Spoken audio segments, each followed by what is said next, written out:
Okay, आज आपका जो टॉपिक है वेट है। नाउ देखो दिस इज जूम। अच्छा, लास्ट जाते जाते जो कल हमने किया था कि when the earth attracts two objects with the equal force of gravity, then their masses means the masses of two objects will be same। जो हमने लास्ट जाते जाते कल m1 is equal to m2 किया था। आपने शायद हो सकता है देखा, नहीं देखा? ओके, नहीं मोमेंटम कहाँ से आ गया? यहाँ मास की बात हो रही है जी। तो आपका नाम इसका बताओ वेट। मास की कल अगर आप डेफिनेशन अगर आपने पढ़ी होगी घर जाके, तो क्या था कि the mass of a body is the quantity of matter contained in it था। ये स्केलर क्वांटिटी है करके आपने कल बोला था। अब आपका देखो इधर प्लीज, ये आपका अर्थ है। अब मैं इसको, ये कोई जरूरी नहीं कि ऑब्जेक्ट आपका देखो आपका ना प्लीज, ऑब्जेक्ट आपका स्ट्रेट रखा, ऑब्जेक्ट आपका ऐसे भी रखा जा सकता है आपका नाम। इसमें भी आपका नाम ये आपका जो ग्रेविटी आपकी लगेगी, फोर्स ऑफ ग्रेविटी जिसको आप कहते हैं वो इस पे भी लगेगी, और फोर्स ऑफ ग्रेविटी इस पे भी लगेगी आपका नाम देखो, दोनों पे लगेगी। इसका मतलब क्या हो गया कि द अर्थ अट्रैक्ट्स, पृथ्वी अपनी तरफ आकर्षित करती है एवरी ऑब्जेक्ट, या एवरी बॉडी आपका लिख सकते हैं, या एवरी ऑब्जेक्ट आपका नाम देखो टुवर्ड्स इट्स सेंटर, अपने सेंटर की तरफ ये आकर्षित करती है विद ए सर्टेन फोर्स। इधर प्लीज, एक निश्चित फोर्स के साथ विच depend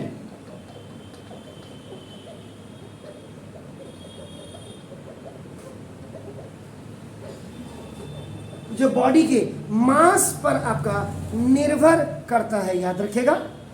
and acceleration due to gravity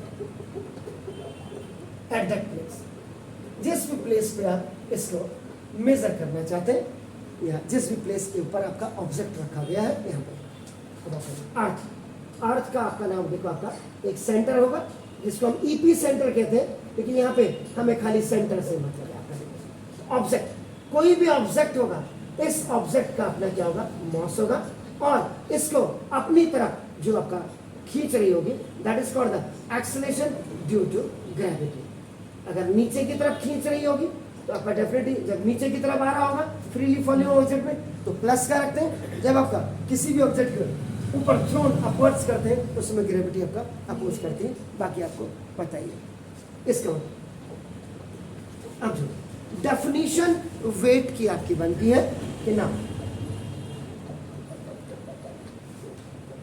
the weight of a body, याद रखिएगा मास का मतलब आपका नाम इन हिंदी दैट इज कॉल्ड, मेरा थोड़ा सा हिंदी गलत है, द्रव्यमान। एंड आपका देखो वेट का मतलब जनरली आपका नाम भार होता है, भार दोनों में आपका नाम देखो। मास उसके अंदर कंटेन इट लिखा था, लेकिन आपका देखो the weight of a body is the force. किसी भी बॉडी का जो वेट होता है वो आपका फोर्स विथ आपका नाम विथ आपका this which it sorry which it attracts, attracted towards now the center of earth। ये देखिए आपका दोनों का फर्क।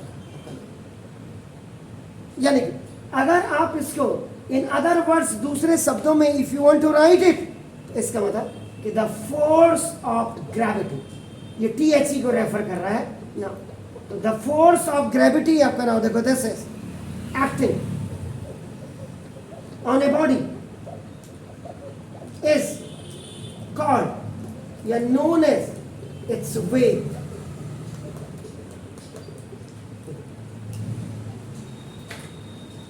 तो द फोर्स ऑफ ग्रेविटी, किसी भी बॉडी में जो फोर्स ऑफ अट्रैक्शन आपका या फोर्स ऑफ ग्रेविटी आपका काम करती है, वो फोर्स ऑफ ग्रेविटी को आपका नाम दिस इज द वेट से कहा जाता है आपका नाम देखा था। अब आपको अगर आप by second law of Newton, you know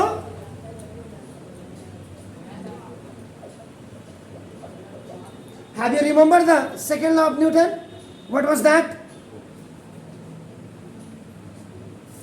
very sad and very bad जी। तो फिर इतनी देर में तो मैं अभी हनुमान मंदिर पहुंच जाता हूं। तो फोर्स इज इक्वल टू आपका मास इनटू एक्सेलरेशन आपका ना देखो जैसे अब आपका क्या हो गया, ये जो एक्सेलरेशन है अगर आप इसको देखो F is equal to m into a। लेकिन आप यहाँ पे फोर्स ऑफ ग्रेविटी की अगर आप बात करते हैं, if you talk about the force of gravity, तो नाउ देखो the acceleration now this is produced by force of gravity of the earth is called what जी क्या, acceleration due to gravity। इसका मतलब this A will be replaced by G, आपका देखो mg हो जाएगा आपका नाम। क्लियर है?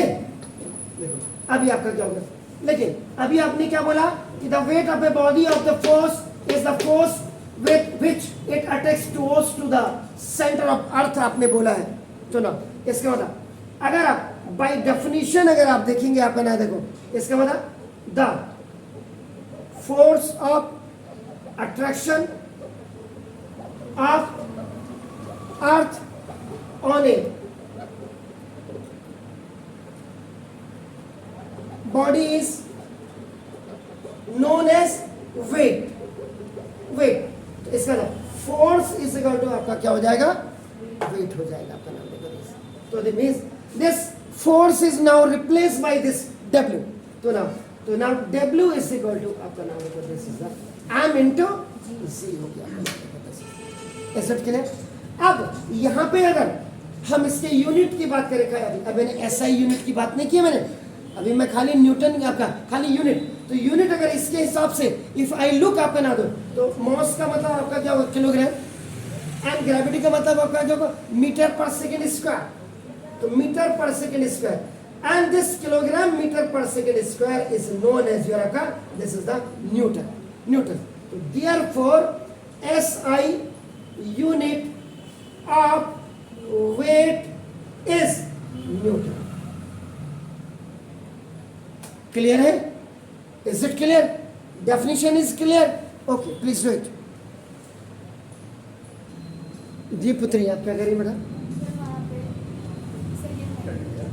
ये mass of a body and acceleration due to gravity at that place है बेटा। ओके इसके बाद ऐसा यूनिट ऑफ फोर्स आपने कर दिया, वेट इज न्यूटन आपका हो गया। अब आप अगर W इज इक्वल टू आपका देखो m इंटू आप G करते हैं देखो आपका, तो W इज इक्वल टू अगर मास आपका 1 kg इंटू ये 1 मीटर पर सेकेंड स्क्वायर आप लिखते हैं, तो 1 1 जा 1 आपका नाम देखो, तो इससे ये 1 आपका न्यूटन हो गया आपका नाम। इधर से इसका मतलब आपका क्या होगा देखो, अगर आप इसमें ध्यान से अगर आप देखेंगे ये तो gravitational unit of force and hence the weight is 1 kilogram पर 1 kilogram into 1 metre square is equal to आपका नाम 1 न्यूटन आपका आ गया आपका नाम। इसका मतलब the weight of 1 kilogram mass is ये आपका 9.8 न्यूटन होता है आपका नाम। ऐसे आता है 1 kg वेट जो होता है 1 kg वेट जो होता है आपका 9.8 न्यूटन के बराबर होता है। एक चीज हो गया। उसके बाद आप लोग जैसे आपका मास वास क्या स्केलर क्वांटिटी थी, यहाँ पे जो वेट है दिस वेट इज आपका नाम it is a vector quantity आपकी होती है, याद रखिएगा। कभी कभी आता है what is the difference between the mass and the weight, तो you have to write the definition आपका of the mass and weight, और उसके बाद आप एक चीज और लिख सकते हैं कि that is a scalar quantity and it is a vector quantity and it can be balanced या इट कैन बी मेजर्ड भी आप लिख सकते हैं बाय स्प्रिंग बैलेंस। इसको आप स्प्रिंग बैलेंस से अपना मेजर कर सकते हैं इसको, इसकी क्वांटिटी को आप करना होगा। और जनरली इधर से the weight of a body, जितना गप्पे मारने में आप लोग टाइम वेस्ट करते हैं ना, इतना ध्यान से सुना करो लेक्चर को। देखो डब्ल्यू, इसको आपका डिनोट आपका डब्ल्यू से किया जाता है आपका ना। देखो आपको एक चीज पता होगी तो जी का मतलब क्या है? एक्सेलरेशन ड्यू टू, ये आपका देखो ग्रेविटी। ये आपको मैंने क्या कहा था, अगर आपको याद होगा, वेरीज प्लेस टू प्लेस। ये आपका प्लेस टू प्लेस आपका क्या करती है? वेरी करती है आपका नाम। देखो दिस इज तो इसका मतलब हो गया। तो देयरफॉर आपका नाम जब ये अब आप अगर W is equal to M into g कर रहे हैं, तो अगर G आपका वेरी करेगा तो W भी ऑब्वियसली आपका क्या करेगा? वेरी करेगा ये आपको। इसलिए तो therefore the weight of a body also changes आपका नाम फ्रॉम प्लेस टू प्लेस। ये भी आपका प्लेस टू प्लेस आपका नाम चेंज होगा या वेरी करेगा आपका नाम। इसका मतलब क्या हो गया? कुल मिला के जो आपका स्पेशल नोट आप लिखेंगे कि ना the weight of a body is not constant. कभी भी किसी भी बॉडी का वेट आपका कांस्टेंट नहीं होता है, याद रखिएगा। और दूसरी चीज आपकी जो special in the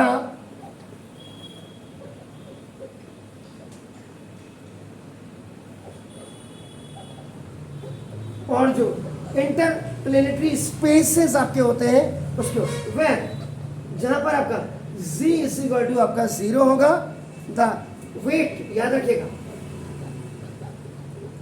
the weight of a body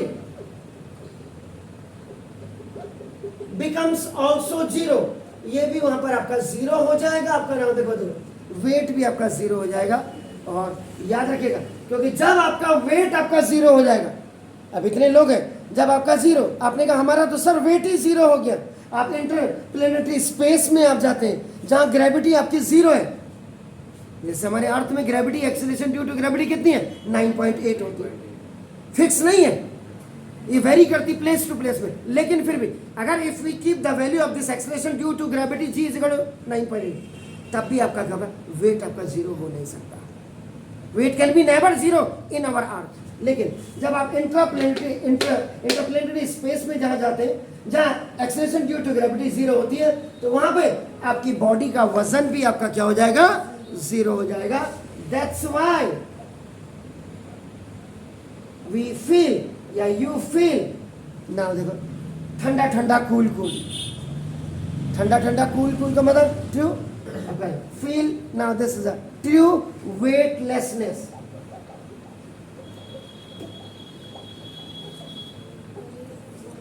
देखिए आपका ऐसा शरीर लगेगा, आहा ये तो गुब्बारे की तरह उड़ रहा है ना?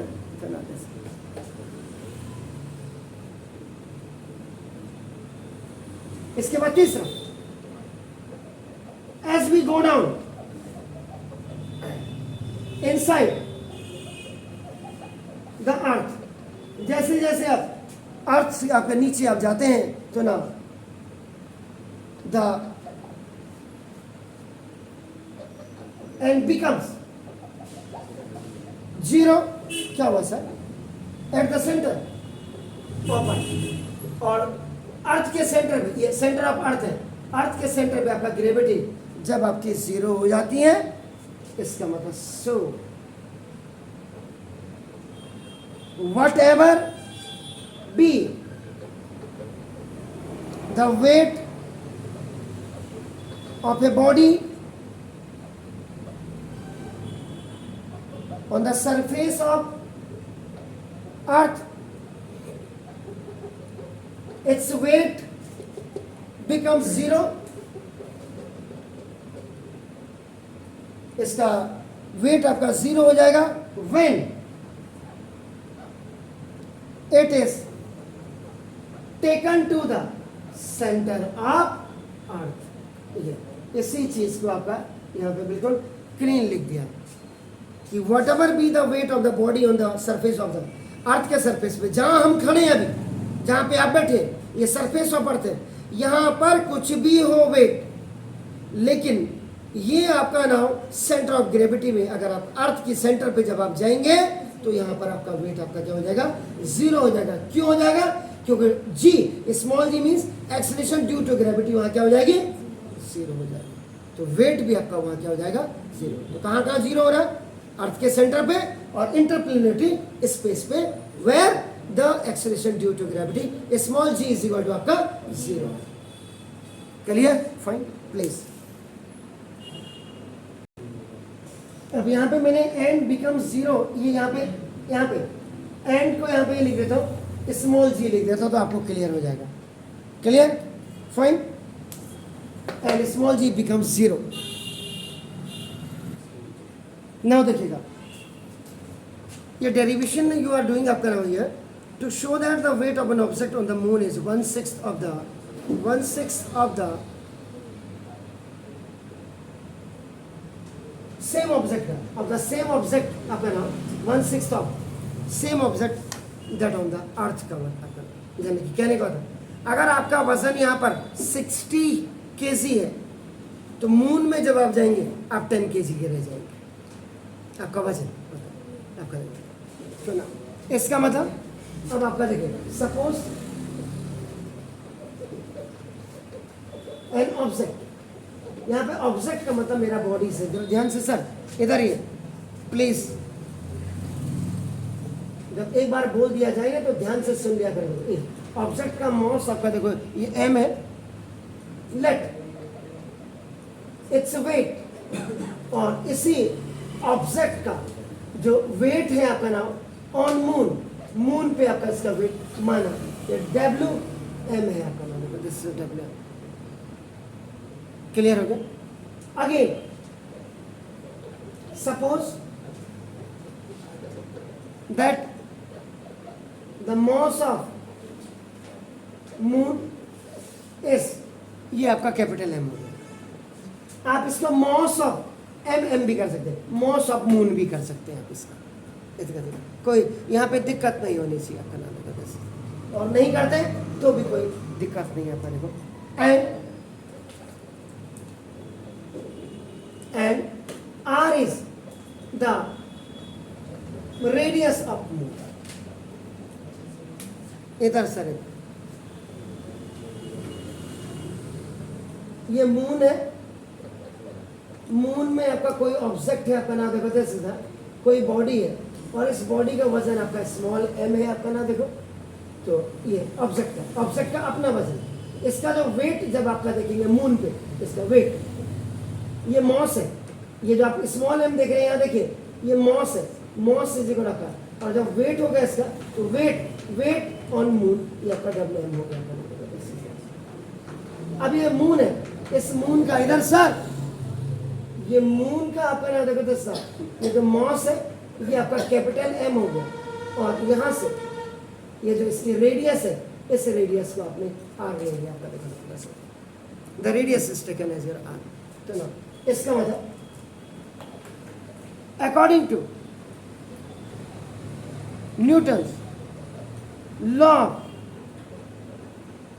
ग्रेविटेशन, न्यूटन के लॉ ऑफ ग्रेविटेशन से अगर आप देखेंगे बेसिकली होता क्या, F is equal to G into M1 M2 over R square लिखते थे जब आप, क्या होता था, the M1 and M2 are the masses of the two objects and their centers are at a distance of आपका कैपिटल R। लेकिन अब यहाँ पे लॉ ऑफ ग्रेविटेशन इसी फॉर्मेट के हिसाब से आप यूज करेंगे तो ना तो ये आपका वेट का मतलब बेसिकली अभी आपने क्या कहा था, फोर्स। अभी आपने जब F is equal to M into A और A को आपने G लिखा और उसके बाद आपने W, आपने F को आपने W लिखा, उसी के हिसाब से आपका देखो तो wait of an object on moon, ये विल बी आपका क्या होगा, WM, वेट ऑफ आपका wait of an object on moon, exactly. तो F ये स्मॉल m आपका देखो, तो यहाँ पे क्या करेंगे आप, G centre of gravity, M किसका होगा, कैपिटल M किसका, mass of moon, small m किसका, मास ऑफ ऑब्जेक्ट, और R इसका उनका डिस्टेंस, जो रेडियस आपका मून का है। इक्वेशन नंबर आपका 1 कर दीजिए। जी जी बिल्कुल, हाँ नहीं नहीं, यहाँ यहाँ नहीं, यहाँ बिल्कुल सही कहा आपने। तो देखो इसका मतलब क्या हो गया कि वेट इज एक्चुअली, वेट यहाँ पे क्या है, ये जो आप देख रहे हैं, देखो आपका नाम देख, ये एक्चुअली क्या है, द फोर्स, ये आपका फोर्स है। क्यों है, फोर्स ऑफ ग्रेविटी आपकी लगती है आपका नाम, this is with the moon attacks, with the moon attracts object, ये ऑब्जेक्ट को आपके अपनी तरफ को खींचेगा। क्लियर हो गया। अब आप करेंगे फर्स्ट आपका ये क्लियर हो गया। अब इसी में आपका आइए,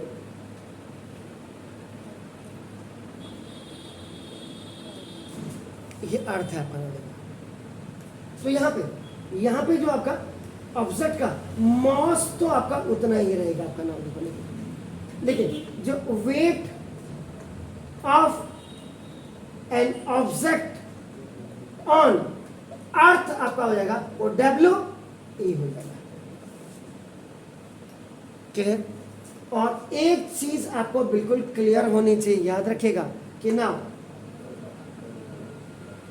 the mass of earth is 100 times that of moon।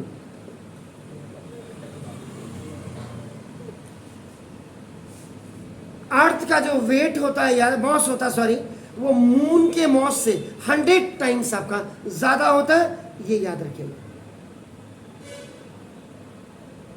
Clear हो गया। इसका मतलब क्या हो गया, तो मॉस ऑफ अर्थ आपका इक्वल 100 m आ जाएगा, क्योंकि मॉस ऑफ मून आपका कितना m है, तो इसका मतलब the mass of earth will भी आपका क्या हो जाएगा, क्योंकि 100 टाइम्स है आपका, देखो ये 100 m हो जाएगा। ठीक है। और रेडियस ऑफ आपका नाम आपको पता है, एंड इधर से please, and radius of earth is 4 times now then that of moon। Moon के रेडियस से अर्थ का रेडियस 4 टाइम्स ज्यादा होता है। आपको अगर याद होगा क्या था, 6.4 इंटू 10 to the power 24। अगर आप देख लीजिएगा, अगर आपको रेडियस ऑफ अर्थ देख लीजिएगा 12, इसका मतलब तो देयरफॉर आपका नाम रेडियस ऑफ अर्थ ऐसे कर लो, आपका उसका कितना था, R था, ये कितना हो जाएगा 4R। क्लियर हो गया। रेडियस ऑफ अर्थ आपका, रेडियस ऑफ अर्थ 4R। तो therefore again according to Newton's law of gravitation, ये दो चीजें आपने इनको, ये सेगमेंट आपके दिमाग में होने चाहिए। अब आप इसका मतलब weight of an object on earth, WE is equal to gravitational constant, वही G आपका लगेगा, आपका याद रखेगा। लेकिन यहाँ पे अब जो आपका M होगा, M की जगह पे आप क्या करेंगे, 100 m लिखेंगे मॉस ऑफ अर्थ, और इनटू आपका ना वो मॉस का तो उतना ही रहेगा आपका, क्योंकि उसका जो ऑब्जेक्ट है, आपका जो ऑब्जेक्ट था उसका मॉस उतना ही रहेगा, लेकिन इसका जो रेडियस हो जाएगा, अभी आपका क्या हो जाएगा, 4R हो जाएगा। और इसका जो वेट ऑफ आपका, weight of the object on आपका अर्थ, ये W, ये आपका क्या हो जाएगा, 100 टाइम्स आपका नाम ऑफ मून हो जाएगा। तो M था कैपिटल M, तो 100 आपका नाम, इसलिए आपका 100 m आपका हो जाएगा ओवर। अब R था तो आपका देखो दिस इज R का 4R स्क्वायर हो जाएगा आपका नाम, तो दिस इज। क्लियर हो गया। ठीक है जी, कोई शक तो बताइए। अब आप कर बस, ये आपका फर्स्ट इक्वेशन, ये सेकंड इक्वेशन, अब आप कर दीजिएगा third. Divided equation number 1 from equation number 2 on both sides, इसका लेफ्ट बाय इसका लेफ्ट, WM ओवर WE, इसका राइट राइट देखो g into capital M small m over r square और over g into 100m into m और over 4 जा 16r square. देख लीजिएगा ध्यान से। अब यहाँ मैथमेटिक्स वाले स्टूडेंट है, एक्चुअल में ये भी यहाँ पे ऐसे लिखेंगे, ये ठीक इस फ्रैक्शनल बार के ऊपर आना चाहिए, तब आपका नाम तब सही माना जाएगा। Now if a by b by c by d now equal to ये आप ad by bc लिखते हैं। So w m over w e is equal to z into m over r square into ये ऊपर जाएगा 16r square over z into 100m into sir वो 100m into हमें तो m स्क्वायर नहीं कर सकते। नहीं, ये कैपिटल एम है मोहतरमा और ये आपका ये स्मॉल एम है। ये कैपिटल एम है, ये कैपिटल एम है, ये स्मॉल एम है, याद रखो। ठीक हो? तो देखो आर स्क्वायर से आर स्क्वायर कैंसिल, जी से g cancel, capital M small m small. तो देखो W M over W E is equal to 16 by 100।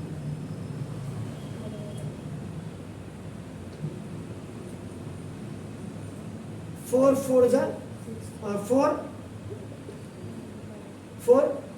20 check कर लीजिएगा। ठीक है, अरे जल्दी बोलो। हाँ 25। मैं देख रहा था कि भाई साहब को नींद आ रही थी फर्स्ट क्लास में। तो W M is equal to upper 4 into W E over 25। 4 से इसको कट कर दीजिए, कितनी बार जाता है? अगर आप देखो यहाँ 25 है तो कितना हुआ? 4 6 24 1 है पॉइंट आपका 6.2 आया ना।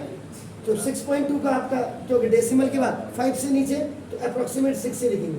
तो W M is equal to 1/6 W. तो देखो the weight of an object, तो देखिए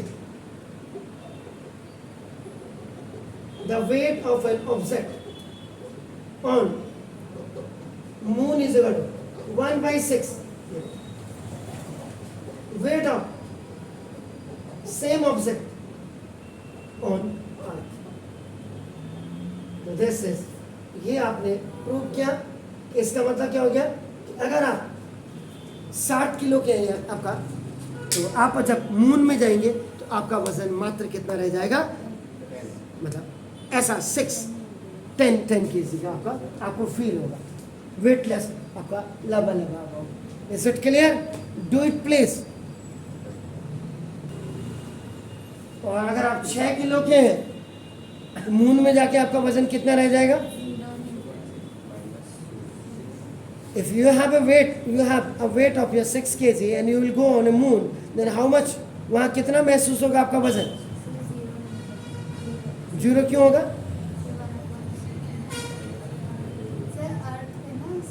अर्थ पे आपका अगर 6 है, मून में जाओगे तो कितना होगा? हाँ 1 kg नहीं रह जाएगा।